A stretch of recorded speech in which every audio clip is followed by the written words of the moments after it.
E aí pessoal, aqui é Gaia, vamos voltar aqui para a minha série, retomando a minha série sobre mutantes e malfeitores. No caso, eu não vou apenas falar de criação de personagem, mas eu quero falar uma geral do sistema. Porque eu acho que é um dos melhores sistemas que existem, os sistemas genéricos, porque mutantes e malfeitores é um sistema aberto, qualquer um pode utilizar para produzir, qualquer um pode produzir material para mutantes e malfeitores. É um dos melhores que existem dos sistemas abertos, que você pode jogar para qualquer tipo de campanha, não só para super-heróis, apesar de principalmente ser usado para super-heróis, e eu sinceramente acho que mais gente deveria conhecer o sistema. E como eu estou voltando a mestrar a minha campanha de Brasil de Heróis e pretendo utilizar o Mutantes e Malfeitores como base para isso, eu então irei explicar aqui as regras para jogar Mutantes e Malfeitores. No caso, nesse vídeo eu vou ensinar todo o básico para caso você queira aprender e utilizar hoje Mutantes e Malfeitores em seu jogo. No sentido de se você quiser jogar, para mestrar é um pouco mais complexo.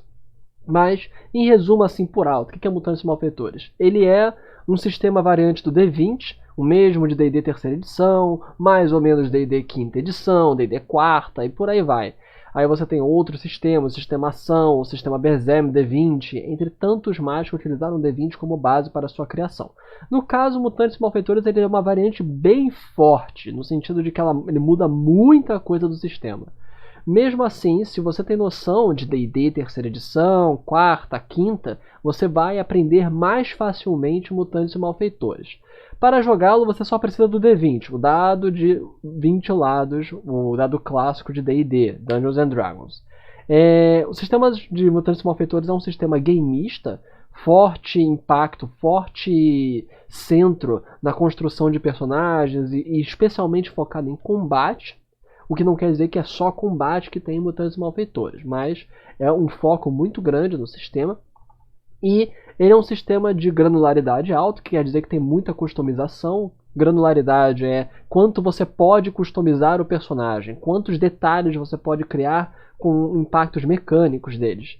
E ele é um sistema principalmente utilizado para jogar super-heróis, mas não exclusivamente. Dá para você jogar campanhas realistas, campanhas cósmicas, dá para jogar muita coisa com Mutantes e Malfeitores, de certa forma, em uma versão assim, na minha opinião, mais estável de GURPS. GURPS é um sistema universal, mas ele é bom para jogar só coisa realista.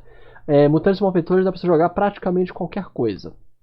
Então, nesse vídeo, agora que eu dei uma geral do sistema, nós vamos focar aqui no básico. Nós vamos falar hoje sobre o básico do sistema e eu pretendo ensinar aqui as mecânicas. Como faz para jogar Mutantes e Malfeitores. Não necessariamente fazer a ficha. A gente vai fazer a ficha em outro vídeo. Mas quais são as mecânicas do sistema? Vamos seguir aqui os tópicos próprios. A mecânica básica é a mesma de todo o sistema D20 até D&D quinta edição, D&D quarta, D&D terceira, que é quando há uma situação onde há uma possibilidade de falha, uma possibilidade dramática de incerteza para o personagem, você pega um dado de 20 lados, rola e soma aos modificadores relevantes. No caso, você tem as habilidades, em Mutantes e Malfeitores, as habilidades, as perícias, poderes, modificadores de circunstância, se uma coisa é muito fácil, é muito difícil. Você soma isso e tem que tentar vencer o chamado CD, a classe de dificuldade. Essa é a mecânica geral de Mutantes e Malfeitores, de todo o sistema D20, e isso é o que você precisa saber. Por quê? Você está lá com sua ficha, ela vai ter valores de habilidades. As habilidades são as características gerais dos personagens, sua força, sua destreza, sua agilidade, sua presença, sua prontidão, por aí vai. Você tem as perícias, que são os treinamentos específicos do personagem, e aí você tem outras coisas, como os superpoderes dele, como se uma situação é muito fácil, é muito difícil. E aí você vai somar tudo isso, rolar um D20 e tentar vencer a classe de dificuldade. Normalmente, para ter noções gerais assim, 10 é um nível bem fácil de um teste, normal, que uma pessoa destreinada pode fazer, 15 já é para uma pessoa treinada, 20 já é para um profissional. E aí, difícil para um profissional. 15 é algo simples para um profissional, 20 já é difícil para um profissional. E aí você vai escalando a coisa para 30, que é algo fenomenal, para 40, que é praticamente impossível, já é no âmbito dos super-heróis. Então, só para ter uma noção geral das classes de dificuldade. O mestre é, de forma geral também, para quem conhece RPG, O RPG é um jogo de contar histórias, onde você tem os seus participantes. Os participantes se dividem em dois grupos, o mestre e os jogadores. Os jogadores costumam controlar os personagens principais da história que está sendo construída pelo grupo, e o mestre funciona como um diretor e juiz de regras dentro do sistema. Ele vai controlar todos os personagens coadjuvantes e também os vilões, no caso, considerando que os personagens vão jogar com heróis, sendo que é possível jogar com vilão, mas pegando aqui o normal. Vamos ver aqui o geral das características dos personagens em Mutantes Malfeitores. Você tem as habilidades, que são as características mais universais, que todos os personagens de forma generalizada têm, que são a força, que é a capacidade muscular, física, de causar dano físico, de carregar peso, e o atletismo básico do personagem, o vigor, que é a dureza, a durabilidade básica do personagem, a resistência dele e também a saúde, a fortitude dele, a agilidade, que é a capacidade motriz, o seu reflexo natural, e também as suas capacidades de furtividade, essas perícias específicas, destreza, que é a acuidade manual, a precisão de movimentos, a luta, que é o instinto normal, o treinamento de combate físico corpo a corpo do personagem, o intelecto, que está próximo da inteligência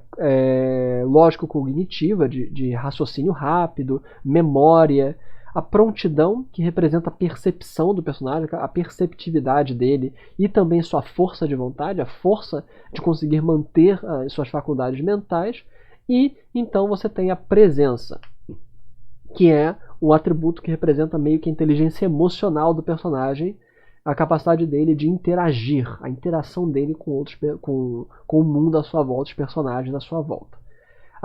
As habilidades, assim como quase tudo em Mutantes Malfeitores, tem uma graduação. Graduação é muito importante. A graduação e o custo por graduação. Graduação segue uma tabela universal, que nós já vamos ver, que costuma ir do 0, que é o nível humano destreinado, é o 0, até o 20, que é o nível cósmico. Você tem, normalmente, aqui o livro ele coloca como 7. Aqui diz, uma graduação igual a 2 numa habilidade, 2 em força, 2 em vigor, 2 em agilidade, é bem acima da média. Um 5 é verdadeiramente excepcional, enquanto um 7 é o máximo que se pode esperar de um ser humano normal. Apesar desses números, de forma geral, o que você vai ver tanto nos livros quanto em seus jogos é que os valores de 1 a 3 é o nível humano. 1 é um humano treinado, é um humano com um certo nível de treinamento. 2 já é um humano bastante competente. 3 já é um nível assim, um nível de um desportista nacional. 4 é basicamente o máximo que um humano pode ter. 4 já é assim, pessoas únicas, tem 4 no atributo. 5 já beira o sobrenatural. É um nível cinematográfico 5. Ali diz que até o 7 mais ou menos vai. De forma geral, é mais ou menos que nem D&D. Estes valores eles vinham... Deixa eu ver aqui o microfone. Ok, o microfone estava meio estranho. Esses valores vieram de D&D, onde o valor de 1, 2, 3 equivale aos bônus em D&D. Então, um valor de 1 equivale a 12 em D&D, um valor de 2 equivale a 14, um de 3 equivale a 16, um valor 4 equivale a 18. 18, de forma geral, é o nível máximo humano no jogo de D&D. E 19 e 20 já é assim extremo, já é sobre-humano. Então, só para ter uma noção, apesar de 17, em sua mesa... o que você vai ver é que os personagens humanos vão de 1 a 3, 4 já é olímpico, seres humanos fantásticos, e 5 já é lendas da humanidade normal. Acima disso, mesmo que aqui diga que 7 é o máximo humano, de forma geral, 5 é o máximo aceitável humano. Acima disso já é realmente sobre-humano, ou cinematográfico. E aí você vai indo até o nível 20. Da mesma forma, níveis abaixo disso ou indicam crianças ou pessoas com algum nível de deficiência, ou realmente seres não humanos. Goblins podem ter -2 a -3 de força, por aí vai. Então, as perícias, se as habilidades representam as características meio que inerentes a todas as pessoas, as perícias representam as capacidades treinadas, assim como em D&D e outros sistemas que utilizam esse tipo de nomenclatura. Então, potencial de personagem são as capacidades gerais, são o refinamento dessas habilidades. Então, você tem várias perícias. A gente vai ver o capítulo de perícias mais à frente. Mas, de forma geral, você tem perícias como atletismo, investigação, percepção, você tem acrobacia, você tem veículos. São conhecimentos gerais, talentos para determinadas áreas do personagem. O valor de uma perícia também segue mais ou menos essa lógica, só que é um pouco diferente. 5 graduações numa perícia já diz que você tem um conhecimento profissional nela. Você é equivalente a um profissional. 10, você tem o equivalente a um mestre. 10 é mais ou menos o nível máximo que um humano consegue ter numa perícia. 15, já de 11 a 15, você é um grão-mestre. Você superou os limites conhecidos dessa perícia. É algo assim que já é cinematográfico, já é basicamente sobre-humano. E você tem os níveis 16 a 20 sendo o nível máximo do que alguém pode ter de graduação na perícia, que você absolutamente sabe tudo que é possível de saber sobre isso. Novamente, num jogo normal, nível 10 de graduação é o máximo que você possa geralmente permitir a um ser humano normal ou personagens próximos ao humano, com 15 já sendo o máximo para coisas até mesmo cósmicas. As vantagens representam meio que talentos ou benefícios menores que o personagem tem. Vantagens podem representar dinheiro, contatos, influência, treinamentos específicos em combate, rolamento defensivo, ataque poderoso, técnicas específicas de combate. Isso são as vantagens. Elas são meio que perícias com poucas graduações, por assim dizer, poucas graduações, ou umas qualidades especiais do personagem que representam seu contato, suas capacidades sociais, seus recursos intersociais, sua influência, contatos, fama, riqueza, por aí vai. Isso são as vantagens. Nós temos agora os poderes. Os poderes são propriamente o nível de poder, o nível de capacidade sobrenatural que o personagem tem. E aí entra aqui todas as características únicas, como você tem os poderes mentais, os poderes de super velocidade, de controle da matéria e por aí vai. Esses são os poderes. Aí você tem as complicações, que são efeitos que o personagem tem que superar. No caso, as complicações representam obstáculos na vida do personagem. E representam muitas vezes problemas sociais, preconceitos que o personagem sofre, problemas emocionais, problemas psicológicos. É isso que as complicações são. Elas dão cor ao personagem. Isso aqui agora é um momento muito importante, que é a tabela de medidas, a tabela de medidas universais. Isso aqui você não precisa necessariamente decorar. Aqui está volume. Nesse canto mais à direita, você tem ali graduações, a massa, o tempo, a distância e o volume. Isto é muito importante porque isto determina, de forma geral, de forma generalizada, quais são as capacidades que os poderes têm. Não só poderes, como às vezes habilidades dos personagens. Então, por exemplo, um personagem que tenha 0 graduações em força, 0 graduações, que é uma pessoa completamente destreinada em força, ela consegue levantar sobre a cabeça, sem dificuldade, 30 quilos. Você pode levantar mais do que isso fazendo teste, mas esse é o valor que você pode normalmente levantar. Alguém sem treinamento físico nenhum levanta 30 quilos sobre a cabeça sem dificuldade, sem maiores dificuldades. Claro, é um pouquinho difícil, mas não tem que fazer um teste para isso. Alguém com 5 de força, lembrando que 5 eu já botei aqui, que é um nível assim sobre-humano. Alguém com 5 de força consegue levantar 1000 quilos, 1 tonelada sobre a cabeça. Então, para você ver que o nível máximo humano assim, aceitável, é 3, que é 250 quilos, que é mais ou menos o recorde mundial. de levantamento de peso, mais ou menos. Acima disso, minha gente, já é sobre-humano. Então você tem aqui 500 quilos, já é muita coisa que você pode levantar. Quer ver? Equivale à medida de peso. Assim, a quantidade de peso que uma força de graduação 3 pode erguer é determinada pelo seu equivalente da medida de peso da tabela, o 250 kg. Então, reparando, 3 já é o nível máximo normal para o ser humano. 4 e 5 já é cinematográfico, já não é o humano normal do nosso mundo aqui que a gente convive. Então, isso para vocês terem noção. Tempo. Aqui tá 5 é 4 minutos, 6 é 8, 7 é 15, 8 é 30. Distância. 15, 30, 60. Por quê? Mais pra frente, quando nós formos ver poderes, modificadores de poderes, etc., você vai ver que todos eles acabam entrando numa graduação dentro da tabela. Por exemplo, o poder salto, que é a capacidade de saltar grandes alturas e grandes distâncias, ele começa com o valor da graduação de distância menos 1. Como é que você vai ver isso? Você vai chegar aqui na tabela e vai falar: vamos ver a graduação menos 1, ela está aqui, vocês conseguem ver? Aí ele está, graduação menos 1, e aí você vai chegar aqui e ver, graduação menos 1 é 4 metros. Então, com um nível em salto, eu sou capaz de saltar 4 metros de altura. É a graduação de distância menos 1. Pronto. Aí se eu tiver, por exemplo, 5 níveis em salto, vai ser o equivalente a menos 1 mais 5, 4. Você vai chegar em 4, você é capaz de saltar 120 metros. Entendeu?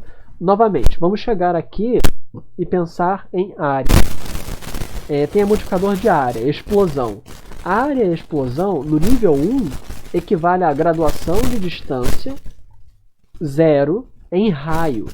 O que isso quer dizer? Uma explosão com nível 1 equivale à graduação 0 em distância, 8 metros de raio. Se você tiver, por exemplo, uma explosão, uma área, explosão 3, você vai pegar 0 mais 3, vai para 3, e aí você vai ver, a distância é 60 metros. 60 metros de raio. Entendeu? O raio, aí você tem o raio do círculo, o alcance da explosão. Então, vocês têm que perceber, isso é muito importante para entender todo o resto do sistema. Por exemplo, se você criar, você cria um volume, uma quantidade de coisa equivalente às graduações em volume. Então, se você criar 10, você vem graduação 10, volume 15 metros cúbicos. Lembrando que o metro cúbico, aliás, 30 metros cúbicos. Lembrando que o metro cúbico equivale a litros. Então, essencialmente, é 30 mil litros. Vocês percebem isso? Porque isso é muito importante. Isso é a base do sistema. Cada graduação dobra. Então, se você tem graduação 0 é 8, graduação 1 é 15. Não é uma dobragem perfeita, porque isso está fazendo-se uma adaptação do inglês e inglês a outras medidas bizarras lá dos Estados Unidos, aquelas idiotas dos Estados Unidos de pés cúbicos, de pés para a distância, essas coisas idiotas. Então, você tem normalmente, de forma geral, frequentemente, você vai dobrar os valores para cada uma graduação. Isso é válido para todo o sistema. Todo o sistema funciona assim. Então é muito importante ter noção disso para compreender e usar a tabela de medida universal. Isso é uma graduação muito importante. A graduação de distância é igual à graduação de tempo mais a graduação de velocidade. Então, se você quiser ver quanto uma pessoa anda em determinada, quanto um personagem com super velocidade se desloca em determinado tempo, normalmente você tem que somar aqui na graduação de tempo a velocidade do personagem. Então, se você quer ver aqui quanto um personagem corre em 1 minuto, você chega aqui em 1 minuto e soma a velocidade dele. Vamos supor que o cara tem velocidade 4, ok? Lembrando, 0 é a graduação humana normal. Alguém com 4 em velocidade não é só 4 vezes maior do que um ser humano normal. Não. Alguém com 4 em velocidade, lembrando que a cada graduação dobra. Então ele é 2, 4, 8, 16 vezes mais rápido que um ser humano normal. Alguém com 4 graduações é 16 vezes mais rápido que um ser humano. Então, alguém com 4, em 1 minuto, você iria pegar a graduação de tempo e somar a velocidade, ok? Então, se você tem velocidade 4, você vai pegar a graduação de tempo de 1 minuto e somar 4. Você vai para 7. E aí você vai ver a distância, ok? É confuso, mas é importante saber.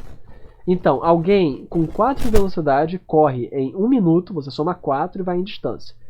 Corre 1 km. Pronto. Quanto ele faz em 1 hora? Em 1 hora você pega 1 hora aqui, soma 4, você vai para 13 e você vê 60 km. Então alguém com velocidade 4, ele corre em 1 hora 60 km. E ele corre 60 km por hora.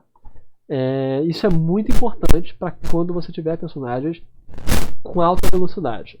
Que aí você tem um velocista com velocidade 10, que é alguém que é milhares de vezes mais rápido que um ser humano comum. Aí você vai pensar, em 1 minuto, quanto alguém com velocidade 10 corre? Aí você vai chegar aqui, em 1 minuto, tá aqui, vai somar 10, você vai para 13, ele vai correr 60 km em 1 minuto. Quanto ele faz em 1 hora? Você vai aqui para 1 hora, aqui, soma 10, vai para 19, ele faz 4.000 km por hora, equivalente o Mach é 1.200 km por hora, mais ou menos, a velocidade do som. Então, ele faz basicamente 3 vezes a velocidade do som. 3.5 a velocidade do som que esse cara tem. É muita coisa, Mach 3.5. Então, só para vocês irem entendendo, quanto que esse cara faz em, por exemplo, 6 segundos. 6 segundos é o tempo de uma rodada de batalha. Se você quiser ver quanto o cara, se ele vai correr e quer correr tudo 6 segundos, ele vai correr em quanto tempo? Para ver, por exemplo, você tem um velocista. Esse velocista está longe do combate, bem longe. E aí a batalha está acontecendo. Em quanto tempo esse velocista vai chegar para ajudar os colegas? Vamos supor que os colegas eles estão a 5 km de distância. Esse velocista tem 10 de velocidade. Você vai chegar aqui. Ele vai, só para ver, em uma rodada ele vai andar quanto? Ele vai andar o equivalente a 6 segundos. Você vai somar 10. Tá aqui. Ele consegue andar 8 km em uma rodada, em 6 segundos. Então ele consegue em uma rodada andar todos os 5 km para chegar no combate. Você sabe como isso é importante de saber? Dentro do jogo vocês podem aplicar a qualquer momento a tabela. E é muito útil, essa tabela é extremamente útil para qualquer coisa. Para você ter noção de distância, velocidade, salto, isso é muito importante. Então, já falamos aqui da tabela. Aqui nós temos também a graduação de arremesso, que é importante saber o quanto que você consegue arremessar, a distância que você consegue arremessar. Então, por exemplo, você quer arremessar algo, você tem que chegar no peso do algo na massa dele. Então vamos lá. Vamos pegar aqui um caminhão mais ou menos cheio, com 8 toneladas. Vamos pegar aqui 8 toneladas. E você tem força 10. Quantos metros você consegue arremessar esse caminhão? Você pega seu 10 de graduação, que é de força, retira a graduação da massa do alvo, nesse caso é 8, aí você tem 2. 2 é a distância. Você consegue arremessar um caminhão de 8 toneladas a 30 metros de distância. Vocês percebem isso? Então você pode pegar um caminhão, pegar um ônibus, pegar um caminhão e arremessar num vilão a 30 metros de distância com sua força 10. Isso é fantástico. Para quem gosta de simulação, para quem quer saber exatamente o que o seu personagem faz, esse sistema faz isso maravilhosamente bem e rápido. É muito mais rápido que você tentar fazer, por exemplo, com GURPS ou outros sistemas simulacionistas gameistas. Então, de forma geral, agora continuando, para a gente ir terminando este vídeo, o jogo ele funciona como um jogo de RPG normal. O mestre ele vai descrevendo cenas, os jogadores vão dizendo como os personagens deles respondem aos perigos apresentados, e aí, quando for necessário, faz-se um teste. Que é o teste, o teste, aqui está colocando um teste simples de habilidade, mas o teste é como a gente falou. Você vai frequentemente pegar uma habilidade do personagem, uma perícia dele, somar um D20, a rolagem do D20, e ver se confrontou um o nível de dificuldade, a CD, a classe de dificuldade. Aqui nós temos a tabelinha que eu falei anteriormente. Nível difícil já é 15. Difícil equivale a algo que um profissional faz com facilidade. Desafiador é algo que até um profissional tem dificuldade. Formidável é algo que um grão-mestre tem facilidade de fazer e um mestre tem dificuldade de fazer. Heróico já é algo que só super-heróis normalmente vão conseguir ter alguma chance de fazer, que beira já está assim no nível praticamente impossível do ser humano. Super-heróico é algo que os heróis têm dificuldade de fazer e quase impossível é coisa para entidades cósmicas. Você tem alguns exemplos. Continuando. Sucesso crítico. Uma rolagem de 20 é um sucesso crítico e normalmente o sucesso crítico equivale a aumentar o grau de sucesso em um nível. O que é grau de sucesso? Deixa eu ver se ele fala isso mais à frente. Ele fala aqui nos graus de sucesso. Mas, em Mutantes Malfeitores, quando você rola o dado, para cada 5 pontos que você consegue acima da classe de dificuldade, você consegue 1 grau de sucesso a mais. O seu teste ele sai melhor do que você havia esperado. Então, isso é muito importante, especialmente em combate. Mas não só em combate, porque um grau de sucesso aumentado significa que você faz algo e consegue algo extra, ou faz mais rápido, ou faz melhor, e por aí vai. Teste de rotina é quando você pode somar automaticamente 10 ao dado, você não precisa rolar. Testes de rotinas eles demoram mais para serem feitos, normalmente. E, além disso, algumas vantagens do personagem podem permitir que ele faça um teste de rotina automaticamente. Algumas vezes você pode utilizar valores de teste de rotina para algumas situações mais simplificadas, como por exemplo oposições de rotina, em que a CD do teste, a classe de dificuldade, é o valor mais 10. Normalmente em combate, para simplificar, usa-se oposição de rotina para a defesa. O que isso quer dizer? Para você atacar o alvo, você faz um teste. Para o alvo se defender, usa o valor de rotina. Você soma 10 à defesa. Porque isso acelera o jogo. Você pode rolar, mas isso vai tornar o jogo mais lento. Normalmente utiliza-se os valores fixos. Testes opostos é quando os dois lados, tem mais de um lado se enfrentando, todos rolam. E aí é que tá. Você pode fazer uma oposição de rotina, que simplifica a coisa, é só somar 10 aos valores ao invés de rolar o D20. Você considera que o D20 ele conseguiu um 10, ou você pode rolar o dado também. Então, aqui nós temos os testes comparativos, que você compara as graduações do teste, mas aqui é o mais importante. Testes graduados. Quando você consegue o valor do nível de dificuldade, você consegue um sucesso. Dificuldade até mais 4.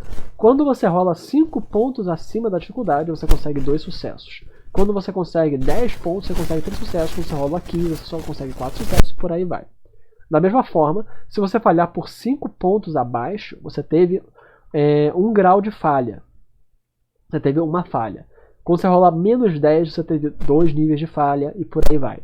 Isso é importante, muito importante para combate. Fora de combate, o mestre pode pedir e querer saber para ver como ele narra. Por exemplo, vamos supor que uma fechadura ela tem uma dificuldade 20 para ser arrombada com teste de prestidigitação, que é o teste de operar mecanismos. Então, vamos supor que seu personagem ele rola um D20 mais sua destreza, mais sua prestidigitação e consegue 14. Ele rolou menos 5 abaixo, basicamente 5 abaixo. Ele rolou 6 abaixo, mas entre 5 até menos 9 é uma falha. Ele conseguiu um nível de falha no teste. Se ele rolasse, por exemplo, 22, a CD, a classe de dificuldade era 20, ele conseguiu um sucesso. Se ele rolou, por exemplo, 31, ele conseguiu 11 pontos acima. Aqui, DC mais 10, nível de dificuldade mais 10, você consegue aqui 3 níveis de sucesso. Isso é muito importante de saber também. Isso é uma regra muito legal em Mutantes Malfeitores, modificadores de circunstância. De forma geral, quando um personagem ele tem um bônus ou uma penalidade numa situação, se for algo pequeno, você ou soma mais 2 ou soma menos, ou subtrai menos 2. Se for algo médio, ou maior, ou mais pesado, aí você ou soma mais 5 ou retira menos 5. Simples. Teste de equipe, você pode fazer um teste contra a dificuldade 10 para ajudar o seu colega. Normalmente, numa sessão, você pode simplificar e apenas considerar que quando você está podendo ajudar um personagem e faz sentido que você ajude, você dá mais 2. Caso seja um mestre nessa perícia, você tenha 10 ou mais graduações, você dá mais 5. Mas isso é o que eu faço da minha mesa. Na regra mesmo, você faz um teste contra a dificuldade 10. Até 2 sucessos você soma mais 2, até 3 sucessos ou mais, você dá mais 5 pro cara. Teste de ataque é contra a classe de defesa do personagem, que normalmente, por simplificação, considera-se que é uma oposição de rotina para defesa. E isso aqui também é muito importante, os testes de salvamento. Os testes de salvamento é um nome específico para os testes de defesa, normalmente defesas específicas. Aqui tem, normalmente, esquiva, fortitude, resistência ou vontade. Quando você considera esquiva um teste de rotina, o que você mais vai usar para teste de salvamento, muito importante, é o de resistência. Isso nós vamos ver mais à frente em combate, que você tem um teste específico para resistir a dano. Numa rodada de ação, quando a rodada de ação dura em média 6 segundos, você tem ações mais limitadas. Você tem uma contagem nas suas ações, que você tem um tempo limitado para agir. Você tem uma ação padrão, uma ação de movimento e inúmeras ações livres. Ações livres consideram-se falar, basicamente observar a situação, etc. Uma ação padrão normalmente é um ataque ou uma manobra de combate. E ações de movimento é você se movimentar pelo campo de batalha. Você tem, para quem não tem o poder super velocidade, você se movimenta equivalente à distância 0, que equivale à graduação 0 de distância, que equivale a 4 metros. Lembrando, graduação 0 de distância, você vem aqui para a tabelinha, equivale a 8 metros, eu me enganei, 8 metros. Eu estou pensando em salto, que era a graduação menos 1. Então em combate, normalmente você pode se deslocar 8 metros. Em combate. Se você tem, por exemplo, velocidade 4, você pode se deslocar 120 metros. É muita coisa. Você pode também trocar a sua ação padrão por uma ação de movimento.